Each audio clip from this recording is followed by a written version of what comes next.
नमस्कार, शुभ सकाळ. श्री स्वामी समर्थ. आज दिवसाची सुरुवात देवाच्या पूजनाने केली. तसे प्रत्येक दिवसाची सुरुवात ही आम्ही देवाच्या पूजनानेच करत असतो. कारण आज गोपाळकालानिमित्त आम्हाला वडापावचा स्टॉल टाकायचा होता.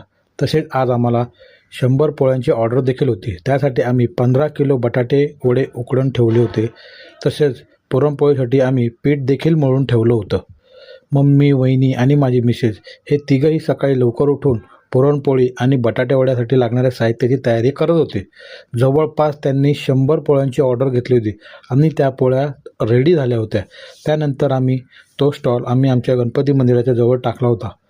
तिथेच जिथे पांडुरंग आंबलेनिमित्त दहीहंडी ठेवली होती, ज्याचं प्राईज होतं 5,05,555.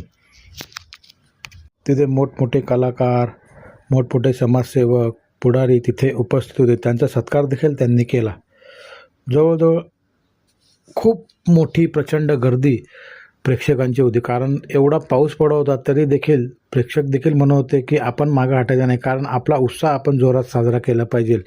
नक्कीच. आणि वेगवेगळे गोविंदा पथक, कोणी चेंबूरचे होते, कोणी खारघरचे होते, कोणी मानखुर्दचे होते, कोणी रायगडचे होते आणि एकावर एक थर रचत होते. तर त्यामध्ये स्वप्नपूर्ती गोविंदा पथकाने जवळजवळ 7 थर रचून सलामी दिली होती.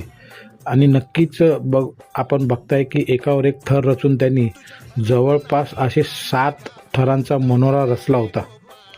एवढ्या पावसात देखील गोविंदा भक्त आपल्या लाडक्या बाळगोपाळांना दहीहंडी फोडताना बघायचं, त्याची आतुरता त्यांना लागली होती. जवळजवळ म्हणजे जेवढी काळजी गोविंदा पथक स्वतःची घेतात, तेवढीच काळजी आपले प्रेक्षक देखील पावसामध्ये आपल्या मोबाईलचे घेतात. आणि जवळच आमचा स्टॉल होता, त्याला लागूनच आमच्या मित्रांनी गणपतीचा स्टॉल लागला होता आणि जवळपास प्रेक्षकांची ये जा आमच्या स्टॉलवर चालू होती. पाऊस देखील धो-धो पडत होता.